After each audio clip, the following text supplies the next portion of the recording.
નમસ્તે વિદ્યાર્થી મિત્રો, નિમણા વિદ્યાલય ઓનલાઈન ક્લાસીસમાં તમારું હાર્દિક સ્વાગત છે. વળાવી બા આવી તેમાં 22 કાવ્યો 23 કાવ્યો આપણે જોઈ લીધા છે. હવે છેલ્લા 2 જ કાવ્યો બાકી છે. તો આ બધા શિખંડી છંદમાં અને હરિણી છંદમાં જો આપણને મળે છે. એક કાવ્ય પૃથ્વી છંદમાં પણ જોવા મળે છે, તે છે ઢળતી સાંજ. તો હું અંતરિયાળી છું, આણો, મધુર નમણા ચહેરા, શિખરણી, રૂપ અરૂપ વચ્ચે, આવ્યા ત્યારે ને જાઉં ત્યારે. આમ ટોટલ 25 કાવ્યો છે. તેમાં કોઈ કુટુંબ જીવનને લગતા છે, કોઈ પ્રાકૃતિક વિષયક સોનેટો છે, કોઈ પ્રણય વિષયક છે. તેમ બધા કાવ્યો અહીં આવે છે. આપણે છેલ્લે 2 કવિતાઓ પાછળથી 2 કવિતાઓના પાછળ આપણે જોઈએ કે કયા કયા કાવ્યો શામાં આવે છે. આ પ્રશ્ન પૂછાઈ શકશે કે પ્રકૃતિ વિષયક સોનેટોના નામ આપો, કુટુંબ જીવનને લગતા સોનેટોના નામ આપો, પ્રણયક વિષયક, પરક્રિયા પ્રેમ અને સ્વક્રિયા પ્રેમ. આ બધા કાવ્યોના નામ આપણે જોઈ લઈશું. તો છેલ્લી 2 કવિતાઓ બાકી છે, 24 અને 25. તો 24 નંબરની કવિતા છે ગૃહ પ્રવેશ.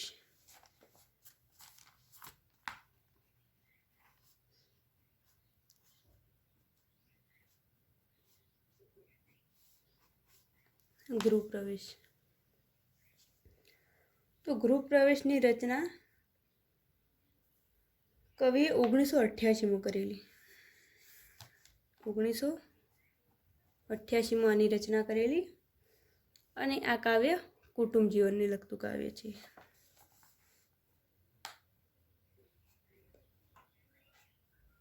કુટુંબ જીવનને લગતું કાવ્ય છે. તો જોઈએ કાવ્ય ગૃહ પ્રવેશ.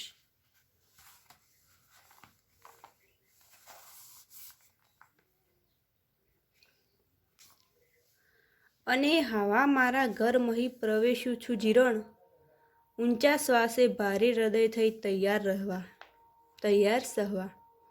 ગમે તે આઘાતો વળી નિરખવા, દ્રશ્ય કપરું, ગમે તેવું પેલો સમય કચ્છી મુદ્રા મૂકી ગયું.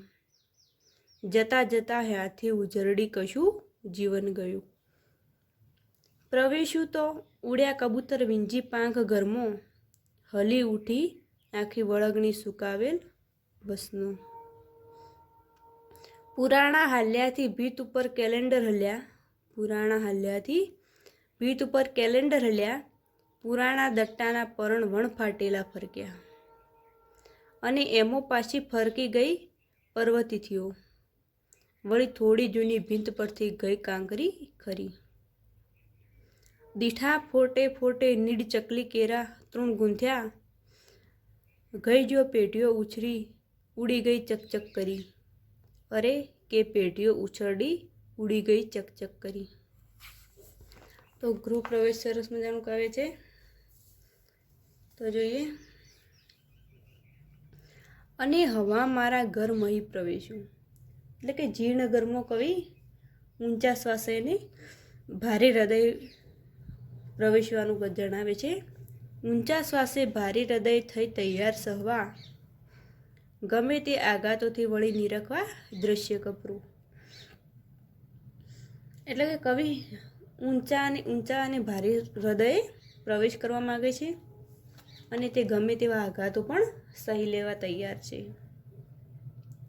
હવે ગમે તેવું કપરું દ્રશ્ય પણ નિરખવા કવિ તૈયાર છે.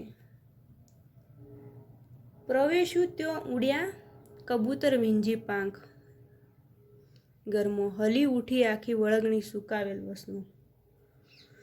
પુરાણા હાલ્યાથી ભીંત પર કેલેન્ડર હલ્યા, પુરાણા દટ્ટાના પરણ વણ ફાટેલ ફરક્યા. એટલે કે કવિ ઊંચા શ્વાસે ને ભારે હૃદયે પ્રવેશે છે અને ગમે તેવો આઘાત પણ સહી લેવા તૈયાર છે. પેલો સમય પણ કશી મુદ્રાને મૂકીને ગયો છે તેવું કવિ જણાવે છે. આગળ છે કબૂતરો ઘરમાંથી પાંખ વીજીને ઉડવા લાગ્યા. કબૂતરો પણ જ્યારે કવિ ગૃહ પ્રવેશ કરે છે ત્યારે પણ કબૂતરો ઘરમાંથી પાંખ વીંજીને ઉડવા લાગ્યા અને વસ્ત્રો સૂકવેલ વળગણી આખી હલી ઉઠી. જે વળગણી ઉપર જે કબૂતરો બેઠા હતા તે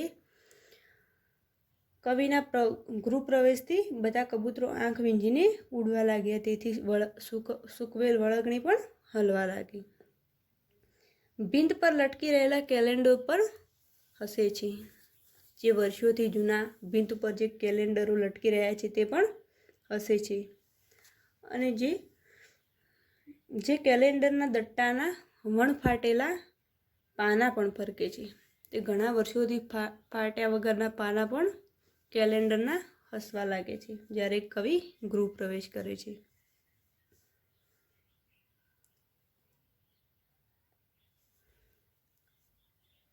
આગળ કહે છે કે એ પાનાઓમાં કેટલીય પર્વતિથિઓ આછી ફરકી જાય છે અને જૂની ભીંત પરથી થોડીક કાંકરીઓ પણ ખરે છે. કે ઘણા વર્ષોથી પડેલું ઘર જ્યારે કવિ ગૃહ પ્રવેશ કરે છે ત્યારે ઘરમાંથી પાંખ વીંજીને કબૂતર ઉડે છે, સૂકવેલ વળગણી આખી હલી ઉઠે છે અને ભીંત પર લટકી રહેલા વણફાટેલા કેલેન્ડરના પંતા પણ હસે છે અને ફરકે છે. અને કેટલાય વર્ષોથી પર્વતિથિઓ અને આછી ફરકી જાય છે અને જૂના ઘરમાં જે કાંકરીઓ છે, જે ભીંત પરની કાંકરીઓ પણ ખરે છે.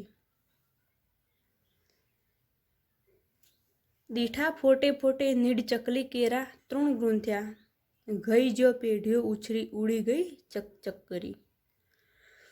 અરે કે પેઢીઓ ઉછરી ગઈ ચકચક કરી. એટલે કે કવિ ફોટા જુએ છે. જે ભીંતે ચોંટાડેલા ફોટા છે તે બધા કવિઓ જુએ છે અને આ ભીંતે ચોંટેલા ફોટાઓ પાછળ ચકલીઓએ માળા ગૂંથેલા છે. જે ભીંત પર ફોટા લટકેલા છે તેના પાછળ ચકલીઓએ માળા પણ ગૂંથ્યા છે અને આ માળાઓમાં કેટલીય ચકલીઓની પેટીઓ ઉછરી ગઈ હશે અને ઉડીને ચકચક કરીને જતી પણ રહી છે તેમ કવિ જણાવે છે. આમ કવિના માતા પિતાનું જ્યારે મૃત્યુ થાય છે અને પોતે નોકરી ધંધાર્થે બહાર રહે છે ત્યારે ઘર સુમસામ પડ્યું રહે છે અને જ્યારે વર્ષો પછી કવિ જ્યારે ગૃહ પ્રવેશ પોતાના વતન આવે છે અને ઘર ખોલે છે ત્યારે આ કાવ્ય લખે છે ગૃહ પ્રવેશ. તો જ્યારે તે ઘરમાં પ્રવેશ કરે છે ત્યારે તે જણાવે છે તે ઘરમાં ઊંચા શ્વાસે ને ભારે હૃદયે પ્રવેશે છે અને તેમના જીવનમાં ઘણો બધો વિરહ આવી ગયો છે. માતા પિતા પણ રહ્યા નથી. તેમના જીવનમાં ઘણો વિરહ આવી ગયો છે. તેથી તે કહે છે કે ગમે તેવા આઘાત સહી લેવા પણ હું તૈયાર છું અને ગમે તેવું કપરું દ્રશ્ય નિરખવા પણ તૈયાર છું. કવિ કહે છે કે મેં જીવનમાં ઘણો બધો વિરહ જોયો છે. માતા પિતાનું મૃત્યુ પણ તેમને નિહાળ્યું છે. માતા પિતાનું મૃત્યુ પણ તેમને જોયું છે. આમ એનાથી વધારે કોઈ વિરહ કવિને હવે આવશે નહીં. તેથી તેમને બધા વિરહનો સામનો કરવાનું ફાવી ગયું છે. તેથી તે કહે છે કે માતા પિતાના મૃત્યુ પછી તે કપરું દ્રશ્ય નિરખવા પણ તૈયાર છે. ગમે તેવો વિરહનું દ્રશ્ય નિરખવા પણ તે તૈયાર છે. ત્યારે તે આગળ કહે છે કે કબૂતરો ઘરમાંથી પાંખ વીંજીને ઉડવા લાગ્યા. જ્યારે કવિ ઘણા વર્ષે ઘર ખોલે છે ત્યારે કબૂતરો ઘરમાંથી પાંખ વીંજીને ઉડવા લાગ્યા. વસ્ત્રો સુકાવેલ વળગણી પણ આખી હલી ઉઠી. જે વળગણી ઉપર કબૂતરો બેઠા હતા તે ત્યાંથી ઉડ્યા, ત્યાંથી વળગણી પણ હલવા લાગી. ભીંત પર લટકી રહેલા કેલેન્ડરો પણ હસવા લાગ્યા અને વણફાટેલા વર્ષોથી જૂના કેલેન્ડરના પાના પણ ફરકવા લાગ્યા. આ પાનાઓની કેટલીય પર્વતિથિઓ ફરકી જાય છે. એટલે કે જ્યારે તે ગૃહ પ્રવેશ કરે છે અને ઘરનો દરવાજો ખોલે છે ત્યારે આ પાનાઓની કેટલીય પર્વતિથિઓ આછી ફરકી જાય છે. એટલે કે પાના ઉડે છે એટલે તેથી તેમને ઘણી બધી પર્વતિથિઓ નજરે પડે છે. અને ઘરની જૂની ભીંત ઉપર થોડીક કાંકરીઓ પણ કરે છે. આમ કવિ ધીમે ધીમે આગળ વધે છે. તો કવિ વર્ષોથી જૂના લટકાવેલા ભીંત ઉપર ફોટા જોવે છે અને આ ફોટા પાછળ ચકલીઓએ માળા પણ ગૂંથ્યા છે. આ માળામાં કેટલીય ચકલીઓની પેઢીઓ ઉછરીને ચકચક કરીને ઉડી પણ ગઈ હશે તેમ કવિ જણાવે છે. આમ કવિ ગૃહ પ્રવેશથી તેમની ભાવ સંવેદનાને અહીં જણાવે છે. તો આ તો ગૃહ પ્રવેશ. 24મા નંબરનું કાવ્ય છે. 25મા નંબરનું કાવ્ય રસ્તાઓ, જે વળાવી બાવીમાં છેલ્લું કાવ્ય છે.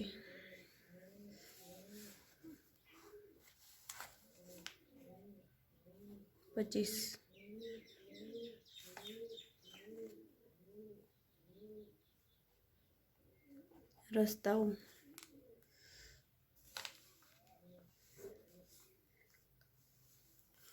તો આ કાવ્યની રચના 1965માં થયેલી છે. આ કાવ્યની રચના 1965માં થયેલી છે.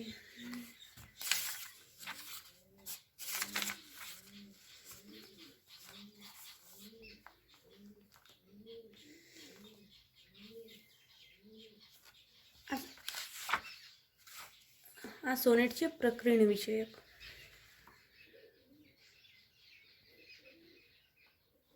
પ્રકરણીય વિષયક સોનેટ છે.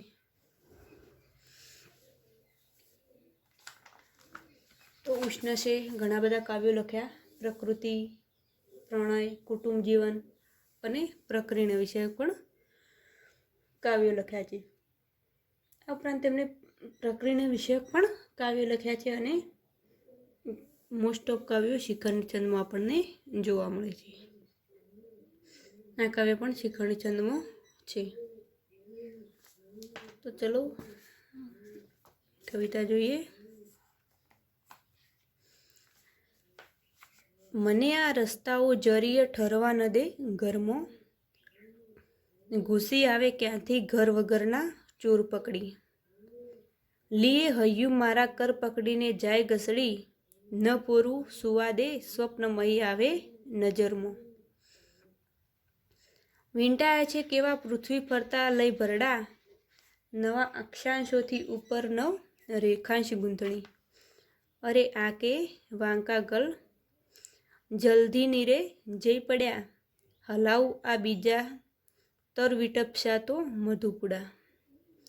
ઉડે વસ્તી કેરા ટસી ટસી રહે બણબણી, મને આ પૃથ્વીની પ્રીત પણ અરે એવી જ મળી. મને આ પૃથ્વીની પ્રીત પણ એવી જ મળી. રહેના દિવાલો ભીતર ગૃહિણી શી ઘર કરી, છતાં હાવા તો એ રખડું શું હયું એવું હળ્યું કે હું સ્વર્ગેથી એ પણ પૃથ્વી પર પાછો ફરીશા. હજી કે રસ્તા મુજ પદની મુદ્રા વણ રહ્યા. એટલે કે ઘણા રસ્તા પગની મુદ્રા વગરના રહ્યા છે. મને આ રસ્તાઓ જરીએ ઠરવા ન દે ઘરમાં.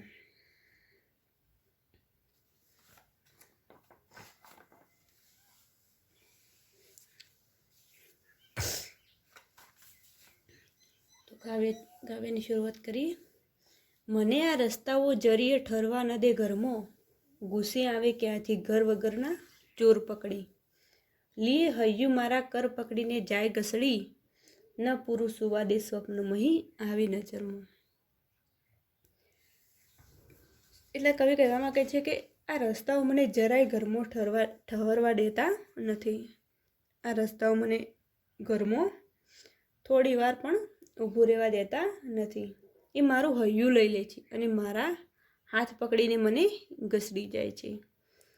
કર પકડીને જાય ઘસડી એટલે કે મારું હૈયું લઈ લે છે અને મારા હાથ પકડીને મને ઘસડી જાય છે. તે મને પૂરું ઊંઘવા પણ દેતા નથી. આ રસ્તાઓ મને પૂરું ઊંઘવા પણ દેતા નથી અને સપનાઓમાં પણ દેખાયા કરે છે. કવિ રસ્તાઓ વિશે વાત કરે છે કે આ રસ્તાઓ મને ઘરમાં જરાય પણ ઠહેરવા દેતા નથી અને મારું હૈયું લઈ લે છે અને મારા હાથ પકડીને મને ઘસડી જાય છે, મને પૂરું ઊંઘવા પણ દેતા નથી અને મારા સપનાઓમાં પણ દેખાયા કરે છે. વીંટાય છે કેવા પૃથ્વી ફરતા લઈ ભરડા, નવા અક્ષાંશોથી ઉપર નવ રેખાંશ ગૂંજતી. અરે આ કે વાંકા ગલ જલ્દી નરે જઈ પડ્યા, હલાવું આ બીજા તરુ વિટપસ્યા તો મધુપડા. ઊંડે વસ્તી કેરા ટીસી ટીસી રહે બણબણી. એટલે કે આ રસ્તાઓ પૃથ્વીની ફરતે ભરડા લઈને વીંટાઈ રહ્યા છે. આ રસ્તાઓ પૃથ્વીની ફરતે ભરડા લઈને વીંટળાઈ રહ્યા છે. એમની જાણે નવા અક્ષાંશોની ઉપર નવા રેખાંશોની ગૂંથણી કરી છે. કવિ રસ્તાઓને કહે છે કે એમની જાણે નવા અક્ષાંશો, જે પૃથ્વી પર જે અક્ષાંશો આવેલા છે તેના પર નવા અક્ષાંશોની ઉપર નવ રેખાંશની ગૂંથણી કરી છે, તેમ આ પૃથ્વીની ફરતે તે ભરડા લઈને વીંટાઈ રહ્યા છે. કવિને પૃથ્વી સાથે પ્રીત છે. આ ધરતી સાથે કવિને પ્રીત છે. એમની દિવાલોની ભીતર ગૃહિણી જેમ ઘર કરીને રહેવા દેતી નથી.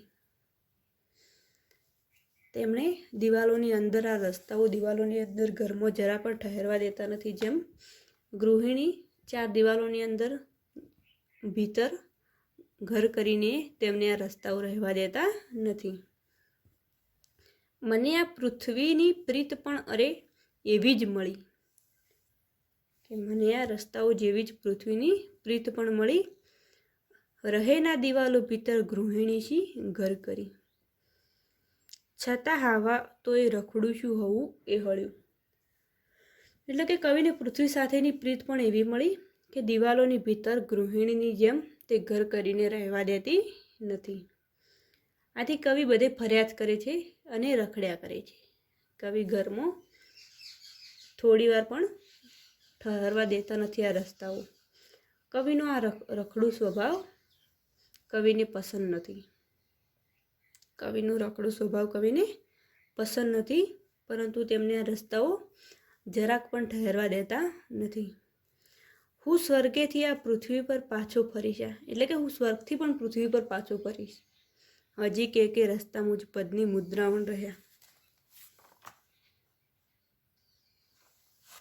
એટલે કે હું સ્વર્ગથી પણ પાછો ફરીશ, કારણ કે હજી ઘણા બધા રસ્તાઓ પર મારી પગની મુદ્રા પણ પડી નથી. તેવા રસ્તાઓ પરથી મારે ફરવાનું બાકી છે, તેમ કવિ જણાવે છે. કવિ સ્વર્ગ ઈચ્છતા નથી અને સ્વર્ગ મળે તોય પૃથ્વી પર પાછા આવવા માંગે છે. કવિ સ્વર્ગથી પૃથ્વી પર પાછા આવવાનું જણાવે છે, કારણ કે એમને પ્રતીત થાય છે કે હજુ કેટલાય રસ્તાઓ તેમના પદની મુદ્રા વગર બાકી છે. આ રસ્તાઓ તેમને ભમવા છે, આ પૃથ્વી તેમને ભમવી છે.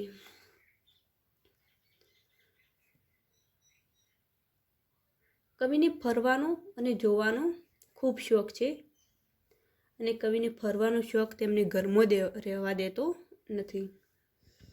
આથી કવિને રસ્તાઓ કવિને પકડીને ઘરની બહાર લઈ જાય છે, અને તે ઘરમાં પૂરું ઊંઘી પણ શકતા નથી. તે હંમેશા રખડ્યાને ફર્યા કરે છે. પૃથ્વીની ફરતે રસ્તાઓ ભરડા લઈને વીંટાળાઈ રહે છે. કવિ કહે છે એટલા બધા રસ્તાઓ છે, એટલી બધી સડકો છે કે આ પૃથ્વીની ફરતે રસ્તાઓ ભરડા લઈને વીંટળાઈ રહ્યા છે.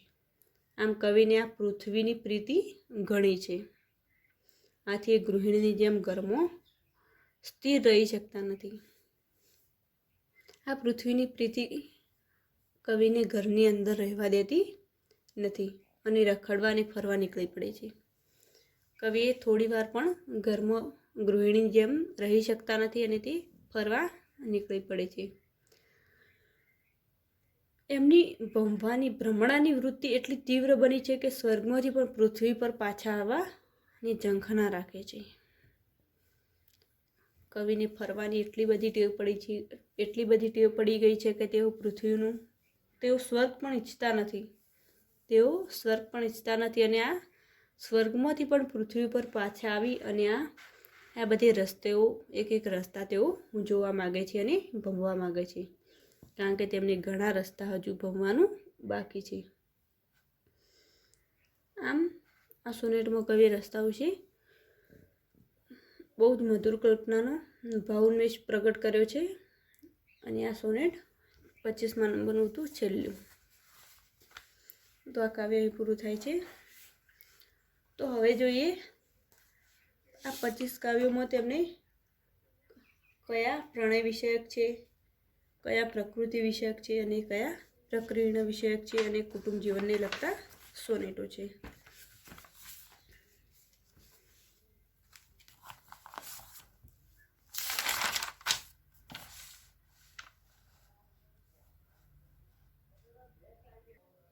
તો હવે જોઈએ છેલ્લા 2-4 પ્રશ્નો કે ઉષ્ણસના પ્રણય વિષયક સોનેટો. ઉષ્ણસના પ્રણય વિષયક સોનેટો. પ્રણય વિષયક સોનેટો. તો તેમાં સમાવેશ થાય છે, તો એમાં આવે છે હું અંતરિયાળે છું, હું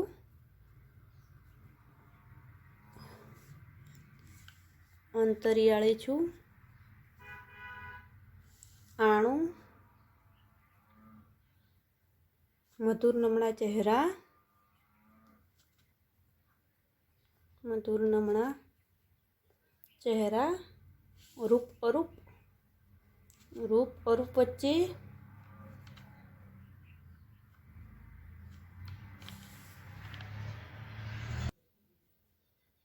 હું જન્મ્યો છું કોઈ, હું જન્મ્યો છું કોઈ, મોક્ષ,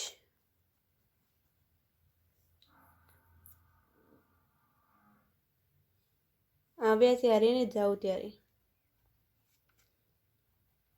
આવ્યા ત્યારે ને જાઓ ત્યારે, અદ્વૈત,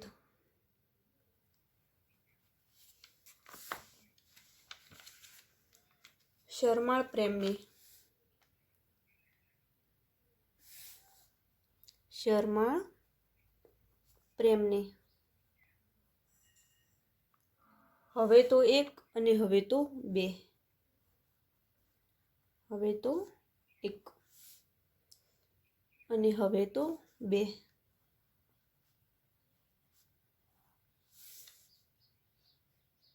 શેષ વર્ષોમાં,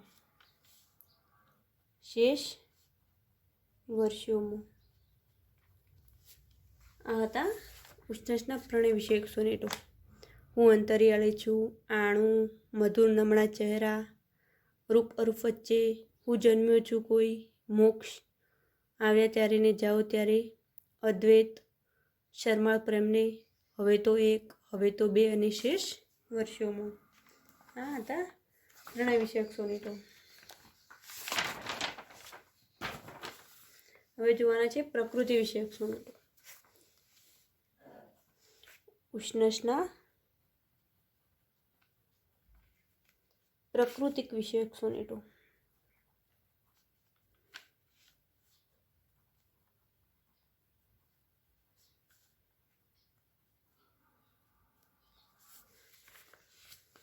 તો તેમાં આવશે અનામી આશ્ચર્યોમાં, અશ્વત્થ ભાવ, ધરમપુરના જંગલોમાં વૈશાખી બપોર, શરદ રાત્રિ, ઢળતી સાંજ અને પહાડોની પેલી પાર.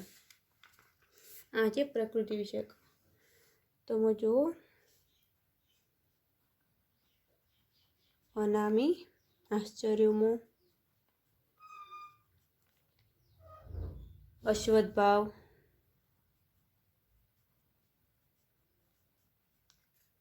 ધરમપુરના જંગલોમાં વૈશાખી બપોર,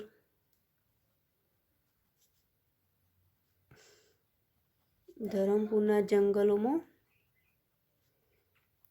વૈશાખી બપોર,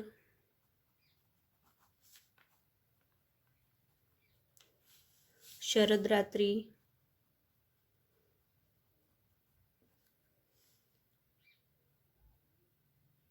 પહાડોની પેલે પાર, પહાડોની પેલે પાર અને ઢળતી સાંજ.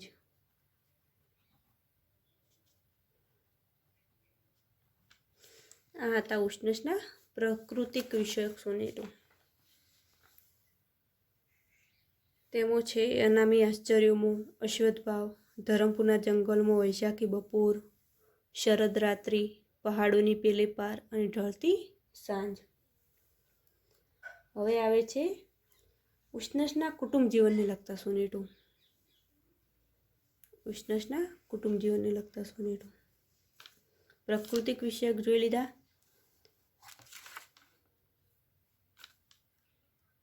પ્રણય વિષયક સોનેટો જોઈ લીધા અને હવે આવે છે કુટુંબ જીવનને લગતા સોનેટો.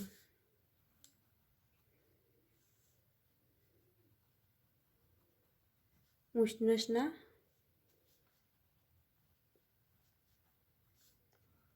કુટુંબ જીવનને લગતા સોનેટો.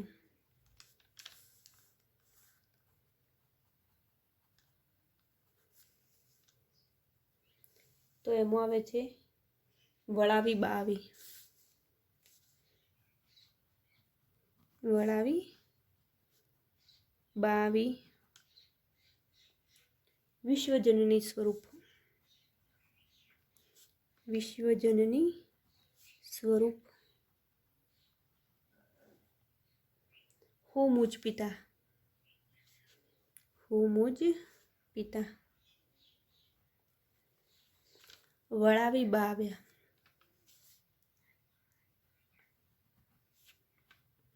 વળાવી બા આવ્યા. મને લઈ જાઓ રે. મને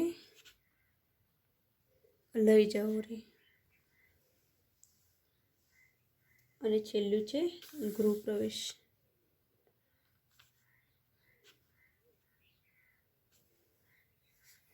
આ હતા ઉષ્ણસના કુટુંબ જીવનને લગતા સોનેટો.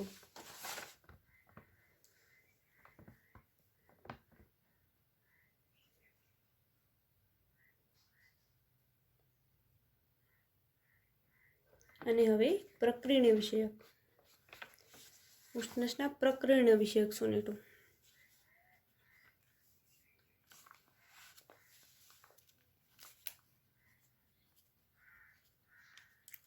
ઉષ્ણસના પ્રકરણીય વિષયક સોનેટો.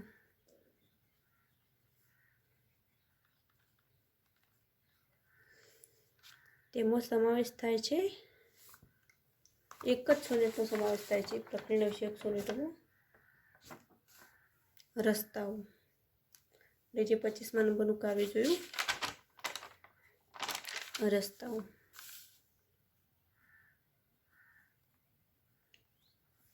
આ પ્રકરણીય વિષયક સોનેટ છે. તો આમ બધા કાવ્યો અહીં આવી જાય છે. ટોટલ 25 કાવ્યો છે, જોઈ લેજો. 1 2 3 4 5 6 7 8 9 10 11 12 13 14 15 16 17 18 19 20 21 22 23 24 અને આ 25. આ ટોટલ 25 કાવ્યો છે. તે 4 વિભાગમાં વહેંચેલા છે. પ્રણય વિષયક સોનેટો, પ્રાકૃતિક વિષયક, કુટુંબ જીવનને લગતા સોનેટો અને પ્રકરણીય વિષયક સોનેટો. સૌથી વધારે સોનેટો છે પ્રણય વિષયકમાં. પ્રકરણીય વિષયકમાં ફક્ત એક જ સોનેટનો સમાવેશ થાય છે. આગળના ટૂંકા પ્રશ્નો પણ ઘણા બધા છે, તે તમે જોઈ લેજો. કે ઉષ્ણસનું જીવન કવરમાં આપણે મોસ્ટ ઓફ બધા પ્રશ્નો જોઈ લીધા. ઉષ્ણસને મળેલા એવોર્ડો, ઉષ્ણસનું જીવન, તેમનું પૂરું નામ, તેમના માતા પિતાનું નામ, તેમનું વતન, આ બધું.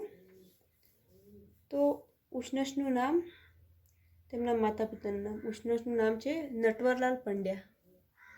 નટવરલાલ પંડ્યા ઉષ્ણસનું નામ છે. તેમના માતા પિતાનું નામ છે લલિતાબેન અને પિતાનું નામ છે કુબેરભાઈ પંડ્યા.